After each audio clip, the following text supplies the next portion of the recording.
अभी रिसेंटली दोस्तों हमने पिछली वीडियो में ये चीज़ डिस्कस की थी कि किस तरह से अमेरिका जो है अपनी चौधराहट दिखा रहा है इज़राइल ईरान वॉर में भी, और ख़ुद उसमें बुरी तरह से पिट भी रहा है। और फिर यहाँ पर एक चीज़ और ये निकल के आती है कि किस तरह से वह भारत के मसले में भी चौधरी बनने का यहाँ पर प्रयास कर रहा है। दोस्तों बात कुछ ऐसी है कि अभी हम जो ये वॉर चला हुआ है इसमें कहीं ना कहीं से ऑयल का बहुत ज़्यादा डिस्टरबेंस चल रही है पूरे वर्ल्ड वाइड। और मैंने पिछली वीडियो में बताया था कि किस तरह भारत ने अपने स्ट्रेटजिक ऑयल रिजर्व्स के माध्यम से अपने ऑयल्स को बचा रखा है काफ़ी समय तक, और डाइवर्सिफाई भी किया है बहुत सारी जगहों से। इसमें हम ये चीज़ देखते हैं कि यहाँ पर अमेरिका कह रहा है, मतलब उसकी तरफ से ऐसा कहने का भाव है ट्रंप की तरफ से कि भाई मैं तुम्हें परमिशन देते हैं रशियन ऑयल परचेज़ करने की।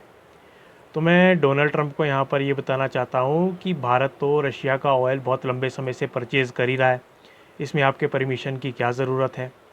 और यहाँ पर यदि ये चीज़ देखी जाए कि भारत एक सबसे बड़ा बायर है रशियन ऑयल का पूरे वर्ल्ड में, ना केवल ये बल्कि आप ये चीज़ देखिए कि जिस तरह से अभी एनर्जी सिक्योरिटी के क्राइसिस चले हुए हैं, तो भारत अलग अलग कंट्रीज़ से अपना ऑयल परचेज़ कर रहा है, सिर्फ गल्फ़ कंट्रीज़ पे वो डिपेंडेंट नहीं है।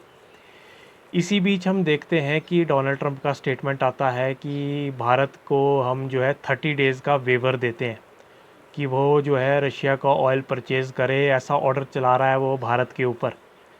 तो मैं उसको थोड़ी से उसका डाउट क्लियर कर दूं यहाँ पे कि जो भारत है वह आपके परमिशन से नहीं चलेगा, क्योंकि भारत का अपनी एक स्ट्रेटेजिक ऑटोनॉमी है। वो आपका एज अ जूनियर पार्टनर रह करके आपकी बातें नहीं मानेगा। हो सकता है बहुत सारी कंट्रीज़ आपकी बातें यहाँ पर मानती होंगी, उनकी कोई फाइनेंशियल नीड होगी या किसी और तरह की उनको प्रोक्योरमेंट्स की ज़रूरत होगी, तो भारत को इस तरह का सिस्टम नहीं है भारत का।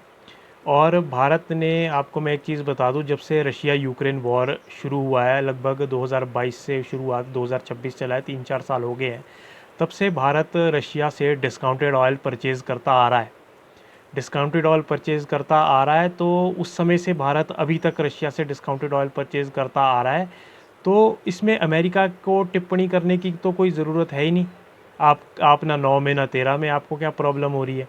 हैं, भारत अपना जिस मर्ज़ी से ट्रेड करे। इसमें फिर हम ये चीज़ देखते हैं दोस्तों कि आप ये चीज़ देखिए, जब से भारत लगभग 3-4 साल से ये रशियन ऑयल परचेज़ कर रहा है, तब से अमेरिका और यूरोपियन यूनियन को तब से प्रॉब्लम है कि भारत उनसे रशिया से ऑयल मत ना परचेज़ करे। आप देखो तब से वो भारत को नीचा दिखाने का प्रयास कर रहा है, पर भारत इतना मजबूत है, इतना सशक्त है कि भारत ने उसकी एक नहीं सुनी, उल्टा उसी को टैरिफ कम करना पड़ा 50% से 18% तक। और बल्कि ये चीज़ अमेरिका की सुप्रीम कोर्ट तक गई है कि भाई भारत को इस तरह से तुम छेड़ नहीं सकते, भारत को इस तरह से तुम डिक्टेट नहीं कर सकते। वहाँ की सुप्रीम कोर्ट ने ये फैसला सुनाया और ट्रंप के टैरिफ वाले मुद्दे को ठंडे बस्ते में वहाँ पे डालने का उन्होंने पूरा पूरा प्रयास किया है। वो समझते हैं भारत की एंट क्या है। इसी बीच दोस्तों हम देखते हैं कि ये जो अभी आपका ये जो सारा सिस्टम चला हुआ है, जिस तरह से ऑयल डिस्टरबेंस हो रही है, ऑयल शॉक पूरी दुनिया को लगा हुआ है, तो यहाँ पर भारत सिर्फ मात्र, आपको मैं आपकी इन्फॉर्मेशन के लिए, आपकी नॉलेज के लिए बता दूँ कि 40% भारत स्ट्रेट ऑफ हॉर्मोज से अपना तेल परचेज़ करता है, जहाँ से अभी तनातनी चली है, जहाँ से अभी पूरी दुनिया को जाता है। और भारत अपना जो है लगभग 60% जो ऑयल है वो दूसरे रास्तों से परचेज़ करता है, इंपोर्ट करता है, जो कि स्ट्रेट ऑफ हॉर्मोज नहीं है।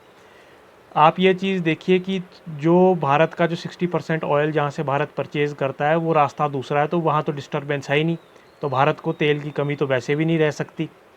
और दूसरा हम देखते हैं कि अभी अगर रिसेंट की बात की जाए, अभी रिसेंटली देखा जाए, तो लगभग हमारे पास 7 से 8 हफ्तों का यहाँ पर ऑयल अभी मौजूद है हमारे पास, जिसे कि लगभग हम यहाँ पर कहें कि जो है बहुत करोड़ों की मात्रा में, मतलब कि 250 मिलियन बैरल्स का यहाँ पर हमारे पास तेल मौजूद है, जिसे कि हम कहते हैं 4000 करोड़ लीटर। अगर भारत की उसमें कहा जाए, कच्चा तेल अभी भारत ने यहाँ पर रिज़र्व करके रखा है, जो कि हमारा कम से कम 7 से 8 हफ्ते अगला बहुत अच्छे से निकालेगा इस बफर ज़ोन में, जिस तरह से चीज़ें इफ़ेक्ट हुई है। तो आप देखो किस तरह से भारत ने अपने आप को स्ट्रेटजिकली पोजीशन किया है पूरे विश्व में। और मैं आपको ये बताता चलूँ कि अमेरिका जैसे देश को इन चीज़ों में पड़ना नहीं चाहिए। आप कभी बांग्लादेश के पास जाते हो भारत को डिस्टर्ब करने, हैं, आप कभी पाकिस्तान के पास जाते हो भारत को तंग करने, तो यहाँ पर भारत किन देशों के साथ बैठा है, किन देशों के साथ पोजीशन है, वो चाइना के साथ पोजीशन है, वो रशिया के साथ पोजीशन है। भारत ने अपने आप को इस तरह से पोजीशन किया है। और आप देखो आपने किस तरह से अपने आप को पोजीशन किया है, कैसे कैसे देशों के पास जा रहे हो जिनकी ना सशक्त सेनाएं हैं, ना जिनकी जीडीपीज़ है। अपनी पोजीशन देखो और भारत की पोजीशन देखो, कहाँ पर भारत आज की डेट में बैठ रहा है। और आपके तो वैसे भी ईरान ने चरित्र बहुत कर रखे हैं, वहाँ ध्यान दो। भारत के मैटर में इंटरफेरेंस ना ही करो तो आपके लिए बेहतर है। ईरान से भी निपटो। ईरान ने वहाँ पे नेवल माइंस भी लगाए हुए हैं, कई आपके जहाज़ भी उड़ा देगा, जो आपके बड़े बड़े एयरक्राफ्ट कैरियर्स है, रोनाल्ड रीगन है और पता नहीं कौन कौन से हैं।